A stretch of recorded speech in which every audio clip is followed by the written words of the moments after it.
안녕하세요. 딜마입니다. 반갑습니다. 자, 주식이 계속 강세를 보이고 있습니다. 미국 증시는 이제 혼조세를 보이는데 우리 국내 증시 3,200을 넘었었습니다. 사실 또 아름다운 조정을 기다리는 사람들도 있거든요. 주식을 들고 계시는 분들은 조금 뭐 신경 거슬리는 그런 이야기가 될 수 있지만은 또 조정이 있어야지 또 다른 상승이 일어날 수 있습니다. 자, 원달러도 마찬가지입니다. 원달러 이제 반등을 시도하고 있지만은 주식이 워낙 강세니까 주식에 치여 가지고 올라가지를 못하고 있습니다. 유학생 환율, 영국 파운드 강세 보이고 있습니다. 살펴보겠습니다. 자, 뉴욕 시장 별다른 이슈는 없었습니다. 기관과 뉴욕도 마찬가지입니다. 기관과 개인의 흰 기록이 속에서 높은 변동성을 보였습니다. 지금 코로나 팬데믹 우려로 지금 경기 둔화 우려가 다시 나오고 있습니다. 따라서 나스닥은 올랐지만 기술주는 올랐습니다. 테슬라도 올랐고요. 다우는 하락했고 S&P는 상승한 혼조세를 보였습니다. 지금 이제 주식이 워낙 강세를 가니까 주식 어떤 조정에 대한 어떤 이야기들이 많이 있습니다. 미국 게임 소매업체 게임스탑 주가가 그 행동주의 투자자 지분 취득 공매도 막 세력가 막 왔다 갔다 하면서 장중에 140% 이상 폭등세를 보였습니다. 따라서 어떤 투자자들은 이제 마켓이 어느 정도 조정 국면에 들어갈 수도 있다 이런 식으로 또 보는 세력들도 있어요. 일단 조정을 기다리는 사람도 많은 것 같아요. 지금 뭐 투기 거래가 막 옵션도 막 이런 거래도 일어나고 하니까 단기적으로는 탑이다 이렇게 이제 보는 사람들이 있습니다. 그러나 워낙 지금 시장이 보세요. 불 아닙니까? 불. 워낙 그불 마켓이니까 어떻게 뭐 조정이 일어난다 이렇게 장담할 수 없는 그런 상황들입니다. 자, 연방준비제도위원회 하루 앞으로 다가왔습니다. 이제 미국이 양적 완화를 계속할 것인가 아니면 최근에 이제 인플레이션 우려가 나오잖아요. 따라서 이제 테이퍼링 이야기가 나올 것인가 그 결과에 따라서 미국 금융시장이 큰 판도의 변화가 있을 것으로 보입니다. 전체적으로 지금 시장에서는 미국이 뭐 계속 양적 완화를 할 것이다 이렇게 이제 전망을 하고 있는 그런 모습입니다. 자, 우리 다우 보겠습니다. 31,000선 부근에서 계속 이제 왔다 갔다 하면서 계속 강세를 보이고 있는데 어저께는 소폭 하락을 했습니다. 31,000선 여기가 좀 부담이 되는 모양입니다.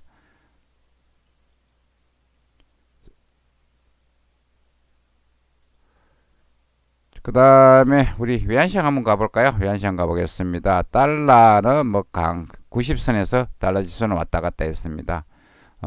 90선에 왔다 갔다 했는데 별다른 이슈는 없고 이제 미국 FMC 미팅 앞두고 조금 시장 조심하는 모양이에요. 요 90에서 왔다 갔다 90도 지지가 되고 있습니다. 요렇게 쉽게 빠지는 모양은 아니고 그렇다고 올라가는 모양도 아니고 굉장히 그 따분하게 움직이는 그런 모습들을 지금 보여주고 있습니다.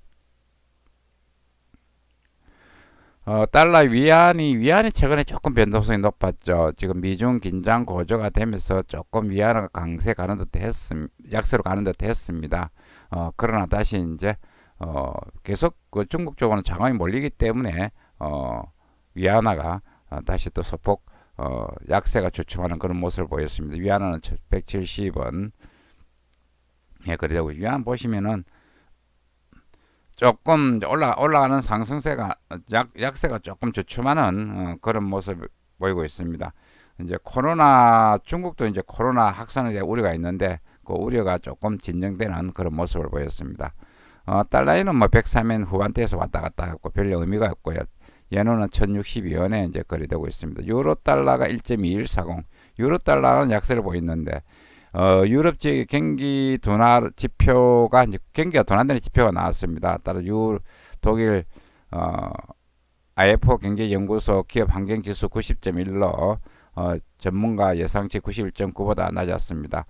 유로존 1월 합성 구매자 관리소 PMI는 이것도 역시 예상을 밑돌았습니다. 따라서 유로 쪽의 경기가 둔화될 것이다 이런 이야기가 나오고 있습니다. 그렇게 된다면은 뭐 유로가 조금 약세를 갈 수 있다. 최근에 유로가 워낙 강세를 보이면서 달러가 약세를 보이는 그런 현상을 이제 보였거든요. 따라서 유로 경기 쪽, 유로 독일 같은 경우에는 뭐 더블 딥 우려가 나오고 있습니다. 그런 부분 살펴보면은 이제 유로를 갖다가 조금 공격적으로 매수하는 것도 조금 위험해 보인다. 이렇게 이제 보입니다. 자, 국내 시장 가보겠습니다. 국내 시장 쭉 한번 볼게요. 우리 코스피 대단합니다. 미국 경기 부양책 통과 가능성, 그 다음에 다른 국가들 주가 상승, 삼성전자, SK 많이 올랐습니다. 2% 넘게 올랐습니다. 외국인은 사고, 개인은 팔고, 기관 사고, 외국인 사고, 개인 팔고, 코스피 많이 올랐습니다. 그 다음에 채권 시장, 코스피 급등, 국고채 수급 부담 등으로 이제 국고채는 계속 이제 우리가 지원을 해야 되니까 소상공인들 뭐 지원한다 이런 이야기 나오잖아요. 장기물 중심으로 채권 가격이 떨어지는 그런 모습을 보였습니다. 10년물은 이제 보합권에 거래됐고요. 수익률은 자, 원달러 코스피 일단 차트 한번 보고 가겠습니다. 원달러 보기 전에 코스피 한번 보겠습니다. 코스피 32,000을 넘어섰기 때문에 뭐 3,200선 32,000 아니고 넘어섰기 때문에 좀 더 갈 가능성이 있습니다. 좀 더 앞으로 갈 가능성이 있다. 요 앞전 이제 고점을 뚫어야 되거든요. 예, 그래서 일단 3,000선, 3,200선 박스권 아직까지 요 고점을 뚫기 전까지는 유효하다. 이렇게 이제 보시면 될 것입니다. 원달러도 한번 같이 보겠습니다. 원달러 보시면은 60일 이평선은 이제 살짝 넘어가는 그런 모습이고 조금씩 올라가는 그런 모양입니다. 여기에서 원달러가 1103원 부근에 거래됐거든요. 오늘 조금 올라갈 가능성이 있습니다. 그런데 이제 서울 외환시장에서 계속 외국인 주식 관련 물량들이 나오기 때문에 크게 치고 올라가지 못하는 그런 흐름을 보여주고 있습니다. 따라서 원달러 조금 더 지켜볼 필요가 있고 아직까지는 완전히 방향을 잡았다 이렇게 볼 수는 없습니다. 자, 원달러 같은 경우에는 위험자산인데 코스피가 워낙 많이 올랐기 때문에 재차 하락하면서 그래도 이제 1100원대는 지지가 되었습니다. 달러원 여기에서 1102원 90점 부근에 거래되었습니다. 자, 지금 경기 자체 지금 우리도 코로나 때문에 많이 힘듭니다. 지금 차량용 반도체가 많이 이제 많이 딸린다 이 말이죠. 따라서 요 관련 주식들 한번 살펴볼 필요가 있고 또 서울시장 선거가 이제 4월달에 있죠. 또 강남 재건축 카드가 표를 얻기 위해서 또 꺼내들고 나오는 모양입니다. 집값도 올라갈 가능성이 있습니다. 소상공인 2차 대출 금리 낮추자 대출 가까이 늘어 보통 대출 금리가 소상공인 급지가 정책 금리가 한 1.5 되거든요. 여기서 금리 보니까 0.2에서 한 0.6 정도 플러스 하거든요. 그러면 한 2% 정도 이렇게 되는 금리입니다. 예. 그렇게 됐고 그래서 뭐 금리가 싸니까 받으면 괜찮다는 생각이 들고요. 그 다음에 은행 이 공유제가 나오고 있습니다. 은행주들 제가 지금 은행주들 이제 건드리지 않고 있는데 그 이유는 너무 이제 그 정부에서 간섭이 심하니까 참 은행주 올라가기 힘든 그런 상황입니다. 이 공유제 나오고 있습니다. 따라서 뭐 은행주는 당분간 규제 때문에 조금 제가 볼 때는 메리트가 없는 것으로 보입니다. 자, 유학 관련 통화들 보겠습니다. 파운드, 오늘 파운드를 이제 집중적으로 조금 보겠습니다. 파운드가 하락을 했는데 달러에 대해서는 자, 먼저 캐나다 달러 보겠습니다. 캐나다 달러는 소폭 올랐습니다. 1.27 부근에 올랐고 캐나다 원은 865원.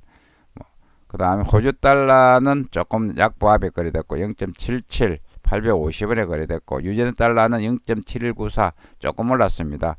709 전체적으로 관련 통화들이 혼조 들쑥날쑥했습니다. 자, 파운드 보겠습니다. 파운드는 최근에 이제 조금 떨어지는데 계속 지금 저기 락다운 때문에 여러 가지 어떤 경제 활동이 지금 제한되고 있습니다. 소매 판매도 지금 줄어들고요. 그런 부분들 파운드에 부담이 되고 있습니다. 소매 판매가 한 지난주 한 9% 줄어들었다 이런 이야기거든요. 락다운 후유증이다 이렇게 이제 보입니다. 따라서 뭐 코빅 19으로 죽은 사람도 이렇게 많대요. 1월 24일 현재 97,000까지 영국이 늘어난다는데 영국은 조금 심각합니다. 따라서 파운드 그럼에도 불구하고 이제 달러가 약세를 보이니까 이제 파운드 그리고 브렉시트에 대한 어떤 기대감 등으로 올라가고 있는데 조금 경기 어떤 둔화에 대한 그런 가능성은 좀 더 열어줄 필요가 있어 보입니다. 자, 파운드 차트 한번 보시면은 뭐 계속 올라가고는 있습니다. 1.3689 부근에 이제 저항선이 있고 점진적으로 올라가는 모양인데 일단 경기 자체가 조금 둔화될 우려가 있으면 빠질 가능성이 있기 때문에 여기서 추격 매수는 뭐 제가 볼 때는 조금 불리해 보입니다. 파운드 원화 보겠습니다. 파운드 원화 보시면 파운드 원화도 지금 계속 이제 원달러도 그런 대로 올라가니까 다시 또 1520원대로 지금 올라가고 있는 모양이거든요. 여기까지 1520원대까지 왔습니다. 그 다음 레벨이 이제 1540원 조금 올라가는 모양이잖아요. 파운드 원화 차트를 보면은 따라서 저가 매수 좀 떨어지면은 사는 전략. 지금 제가 볼 때는 이런 식으로 간다면 1600까지 갈 가능성이 있으니까 저까지 좀 사는 것도 괜찮아 보입니다. 자, 이상 국제금융시장 서울외환시장에 대해서 살펴봤습니다. 감사합니다. 즐거운 투자 되세요.